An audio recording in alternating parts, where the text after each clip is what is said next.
Assalamu alaikum.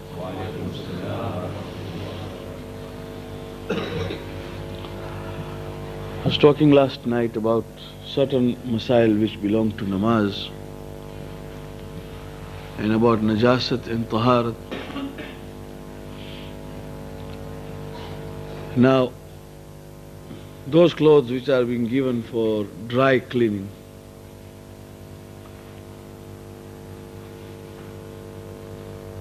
now dry cleaning is not a process of taharat. That means if a najis cloth is given for dry cleaning, originally najis, from the home that I am sending it to a dry cleaner, it is the najis cloth already. If it goes for dry cleaning, it does not come back pak. This is what you must understand. The process of dry cleaning does not make a najis cloth pak. But if the cloth has gone pak to dry cleaner, it comes back pak. This is what it means, that whether you give it, as long as it is all in automatic machines these days, Ayatollah Hui has made it very explicit and clear that things which you have not seen to become najis in any process, it is not wajib upon you to go into all the details to try to find out. For example, to go and ask the machine operator, how do you operate and how many times do you handle by hand? And I want to see how you are doing it all. That sort of problem is not ours. You give it and you know that there is an automatic machine, it works on that, and you take out. If it has gone pak, it will come back pak. But if it has gone najis, it will not become pak, because the process of dry cleaning is not tahar. But in these automatic laundries that we see these days, coin operated, because there is abe kathir, that means full water, much more than abe qalil. It is from the tape which goes in and cleans your clothes. Therefore the clothes you clean or you give for cleaning in there is pak, it becomes pak immediately. The only problem will be when you put it into a dryer. If you put it into the dryer there, because the dryer has been used by all the people, pak and najis, and there is no process of taharat there, then there is no possibility of clothes remaining pak. But only washing, of course, will keep your clothes pak, because it is being washed by abe kathir, by abe jari. Now, the problem is that concealing, or rather hiding najasat, does not make your clothes pak. This is quite funny, but it happens.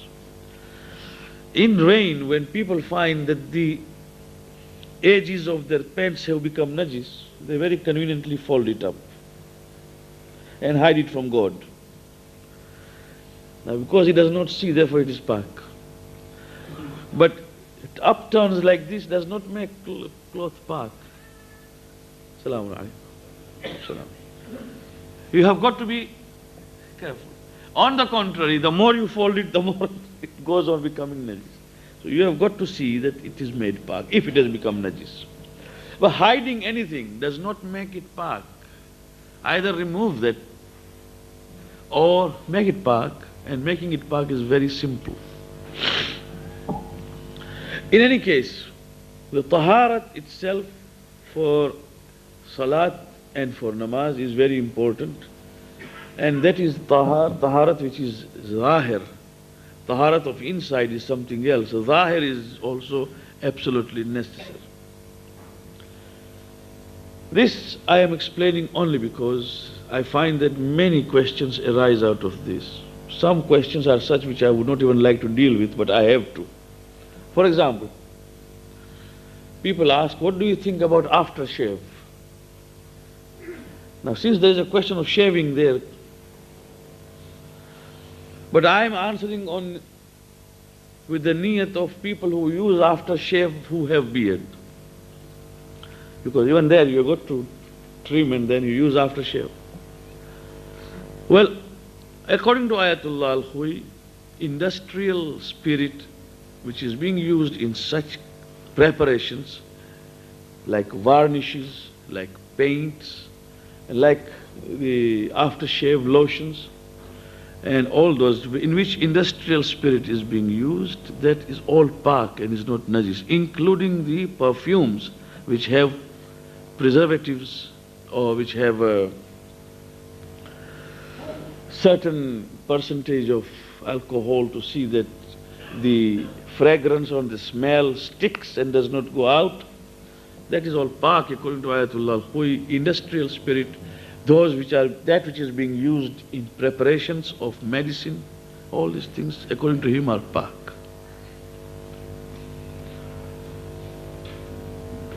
Of course, the methylated spirit or the spirit which is drunk for the sake of intoxication, that is haram and also najis. This has got to be understood. There is a difference. Therefore, petrol which you put into your car, if a drop of it falls upon your cloth is pak, is not najis.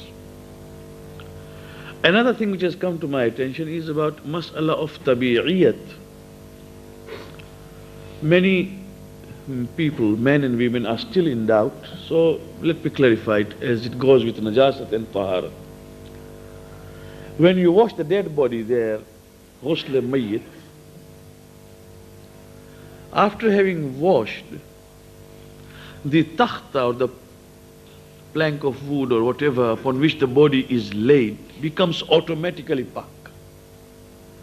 When you finish 3 ghusl, then you don't need to take a pipe and wash. Everything becomes pak together with the body. So when najis thing becomes pak, all those things which are attached to it become pak automatically, including your hand with which you have been handling the body and washing the body. Your hand becomes pak at the end of 3rd ghusl automatically. If you have been wearing gloves, your gloves become pak automatically. Bil-ittisal. In Risala of Ayatullah, you will see that the example given is that if there is a pot which contains wine, and if it turns into vinegar, which happens, vinegar is pak, and it is eaten. Vinegar we take. If it turns automatically into vinegar, that vinegar is pak, and the pot itself becomes pak together with it. You see, the process of taharat took place, and the pot is together with it, pot becomes pak together. So this is called ittisal and tabi'iyat. But what is most important is when you give the first ghusl to body of a mayyit, it is still not fully pak. When you give the second ghusl, it is still not fully pak. It becomes total pak at the end of 3rd ghusl. So in between the first ghusl, second ghusl, whatever water sprinkles onto your cloth, that is najis, and you've got to go and change the clothes and have ghusl mas mayyit and then come for namaz. People think that because it has been said that my hands become pak, therefore all the drops which have fallen onto my clothes automatically become pak. That is not the question. The question is, whatever has been touching and has been in contact with the body becomes pak automatically. To many minds, this sort of masail is still baffling, and they feel that why is all this? But there will always come a time when you will realize that Allah subhanahu wa ta'ala has kept an effect in all such causes, and when He has prescribed those 12 things of najasat, every najasat has an adverse effect upon our ruh, our spirit. And in order to prevent that adverse effect, we have been asked to remain aloof, even in zahir, that means in our appearance, and also in batin.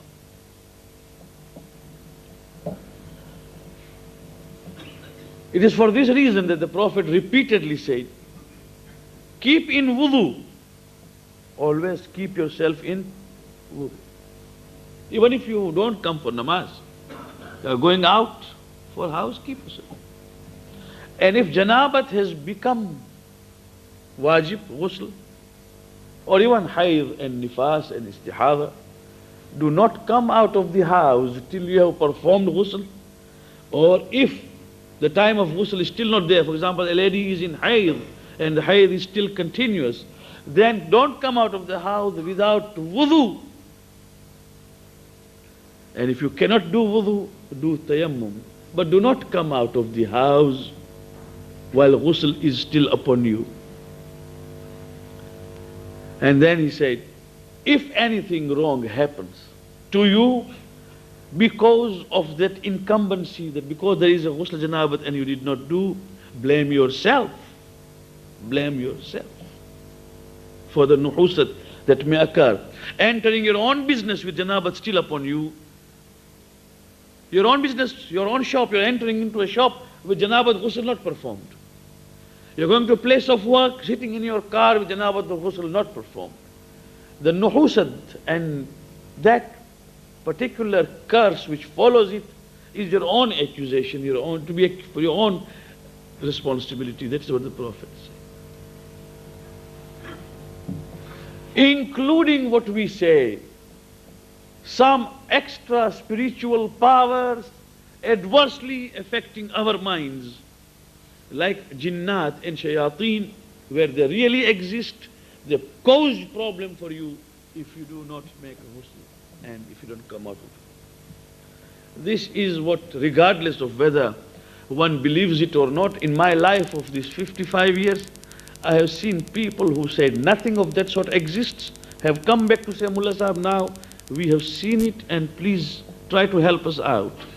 So, to say stubbornly that nothing of that exists, today there is hardly a part of the world, including the Western civilization, which does not believe. Everyone believes that there is an extra power on earth which is also created by Allah. It has got an effect. We do come into contact with them. Lihaza, come into contact with them in taharat, they will not touch you. If you are in wudu, they cannot harm you. If you are in ghusl already, they cannot harm you. But if you are in najasat, even in your own homes, they will harm, and then there will be a problem, and no doctor or psychiatrist can cure that disease. So, and this happens to all. People say, it happens to only us, it doesn't happen to non-Muslims. It happens, but who knows? We only look at the Mercedes and double R's of the non-Muslims. We look at their color and say they are whiter and they are fairer than we are. We look at the apparent glitter. But as they said in English, all that glitters is not gold. You are looking at them. You don't know what problems they have, do you? You don't know. Because we are only coming into very superfluous contact with them, we think they are happy. And then we are asking our question, Mullah Sahab, આ બધી મુસીબત ખાલી મુસલમાન થયા પછી થાય છે? Because janabat ghusl, no, who does? A Muslim will do. A non-Muslim has got nothing to do with janabat or ghusl janabat. They, all of them come out in multitude. Nothing happens to them. Everything happens to them. Worse than what Rasulullah has said happens to them. But we don't want to go and investigate into those. What I am telling you is to save ourselves rather than worry for the others. This is what. In Nahjul Balagha, Rasulullah sallallahu alayhi wa sallam has been reported by our first Imam, Imam Ali ibn Abi Talib, salawatullah salam alayhi,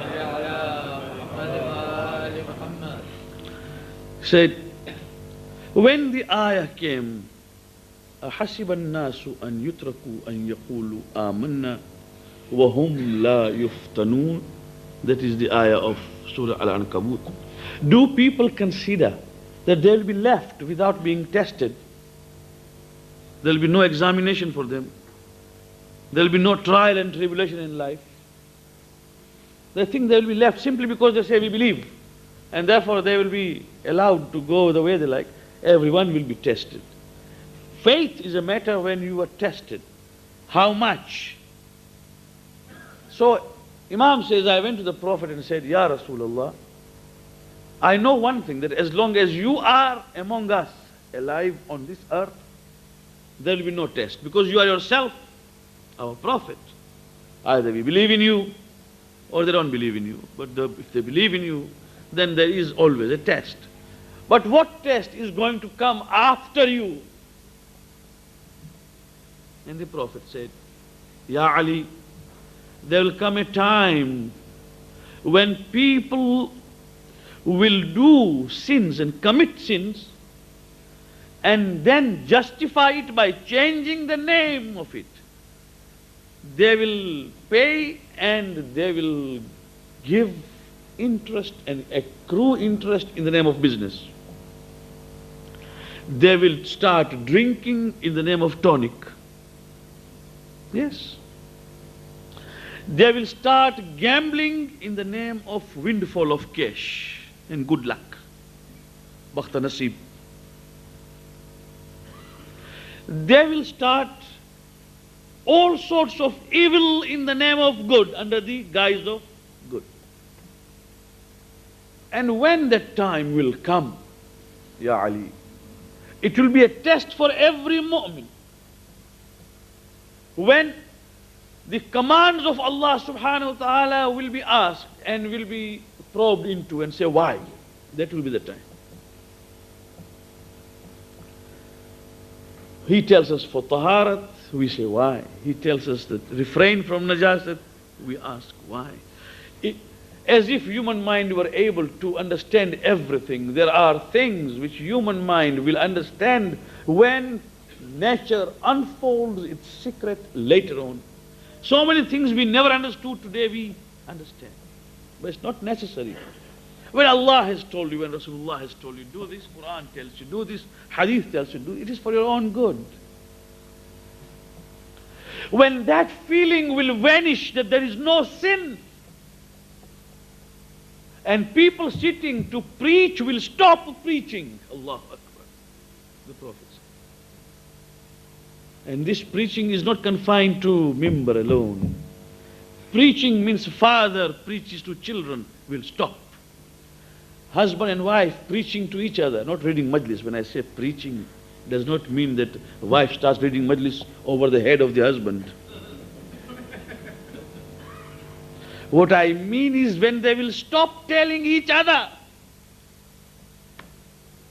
what is not to be done and what is to be done. There is a husband who is tarikus salah, does not pray. The wife will never speak a word. There is a husband in the month of Ramadan, eats and smokes. The wife keeps fast, the husband has got Eid every day. And when the Eid will come, he will be the first man. But the wife cannot speak. Why should she? This is the time. Now take a converse. The wife is not praying. Husband is paband, is praying every day. The wife, the daughter is not praying. There's no one to say. If husband says tomorrow he won't be able to enter the house, perhaps.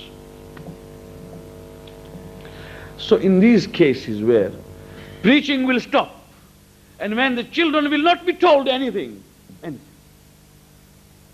when the father and mother themselves will stop talking to children on matters of religion, on matters of bringing them to path, even as simple as to tell, here is an elder person, come on, say salamun alaikum to him, they will not say. To teach that much only, it's not wajib, but it is akhlaq of Islam.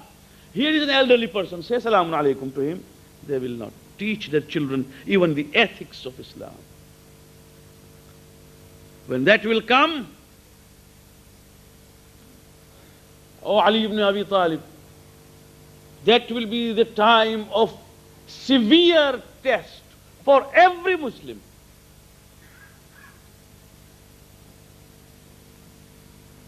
When nobody will be able to tell us and tell the ladies that hijab is wajib. Allahu Akbar.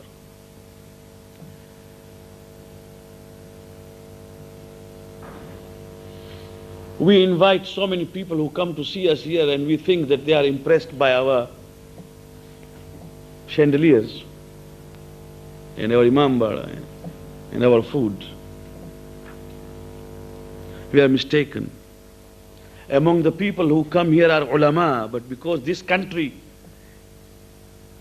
has got a problem for ulama who wear turban and who wear aba and qaba, because anyone especially wearing black turban is seen, the people here believe that a small Khomeini has come in again, or the spirit of Khomeini has landed here. So they torture, they taunt, they ridicule ulama in the dress, or they don't put on that dress in public.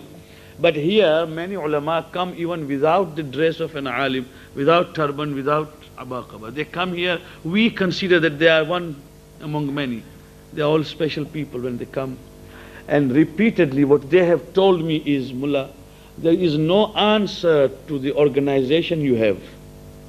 There is no match and equal to your ibadat, to the way you people sit, to the way you people behave, to the way you people do everything that has got to be done in the month of Ramadan. For example, but there's only one sad thing, that your women don't have hijab. They have told us repeatedly. They have put us to shame for that. What they say is right. What they say is 100% right. This hijab has not been understood. Most of us understand this as a scarf only. Scarf is not hijab. Scarf is a part of hijab. Hijab starts in 3 stages. It first begins with casting your glance on the ground. A woman is passing, whether she is in hijab or she is not in hijab, she will answer her God when she dies. But you as a man have no right to look at her. Cast down your glance.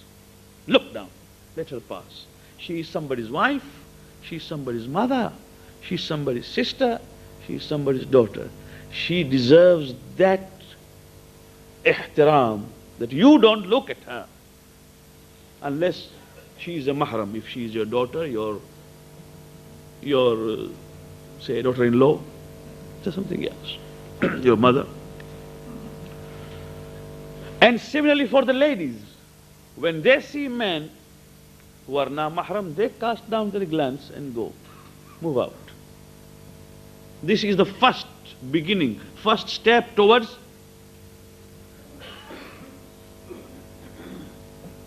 Now can you imagine how far Islam has put a barrier? Because a contact first is the glance. Suppose I meet you, what will I do first? I'll look at you and you will look at. Then what will you do? We'll talk. Second contact. And the third contact is, how are you? And musafa. This is the climax of the contact. Islam has stopped it from the first, because if you begin talking, then of course you will extend your hand to a woman who is na mahram, and she will extend a hand to a man who is na mahram, and then it will culminate into all sorts of evils for which there can be no remedy if it goes beyond control. So the first is the glances. Second, after that comes the dress.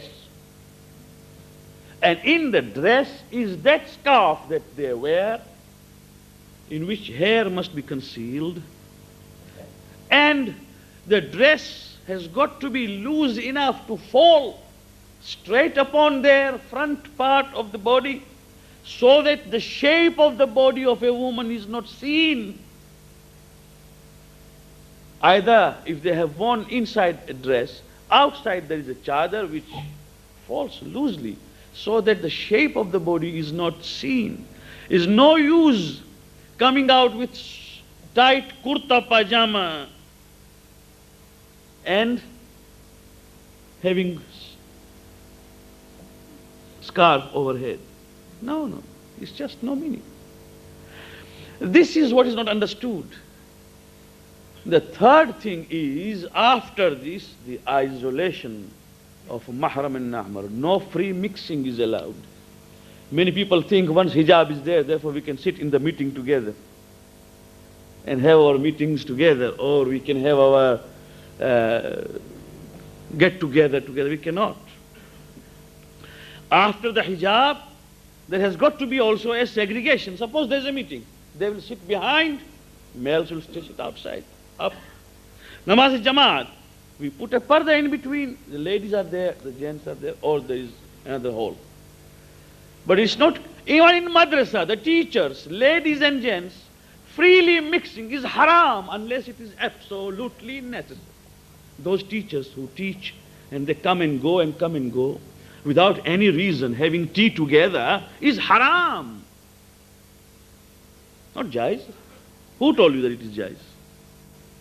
Even if she is wearing a scarf. Unless it is absolutely necessary. When the headmaster is a male and he wants to give instruction, then of course it's all right. She calls a teacher lady and tells her this is the instruction. But this Madomo Bada Habari, wearing all this and trying to prove to the world that we are in hijab is not correct. When there is a leader of the community or an elder and a lady wants to come for her matrimonial problem, she comes in hijab, she talks aloud. When there is a faqih to whom a lady comes to ask a mas'ala with hijab, aloud. So, to an alim, to an elder of the community, to one where she must go to have some patient listening for the problem she has, to that extent is allowed. But not free mixing like that, because hijab has been. So I request now, those girls especially, who attend Maha Ramadan, the Ramadan month is now drawing to the close. We do not know what will happen till next year. We don't know. We don't know how many of us will be here, how many of us will be elsewhere, or perhaps not even on earth. Or maybe all of us, inshallah, will assemble again. But can there be no understanding on behalf of these ladies who have got nothing to lose and so much to gain if they wear parda? And a parda of this sort, observe hijab in such a manner that the dress allows them, but they don't mix freely.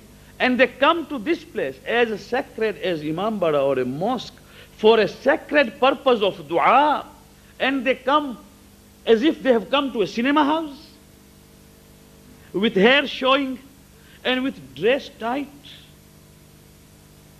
and they don't feel ashamed that they have come to the house of God. They go to ziyarat and put up hijab and they come back, hijab gone. That means Imam Hussain al-Islam only wanted hijab. They go to Hajj, there they put on hijab. When they come back, they forget about it. Hijab is an adornment of a woman. Hijab is actually an ornament. Hijab is for the sanctity of a woman. People, they don't understand. No girl has been deprived of being educated. No lady has been told that she must not educate herself, or they should be kept ignorant.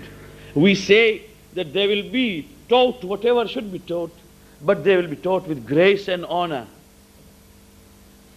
Do not look at the television to judge what a woman should be. Believe me, the Western society has converted a lady into nothing but a chattel of love and sex.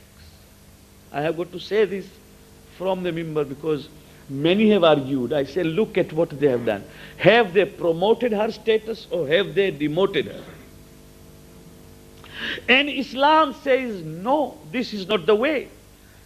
Woman, if you are somebody's daughter, your father has got to give you all the honor more than your son, his son. If you are somebody's wife, you have got your rights. If society does not know of your rights, society has got to be educated. But you have your rights. And if you are somebody's mother, then Jannah is under your feet. If your son does not obey you, that sun will not smell the fragrance of Jannah even from 500 light years.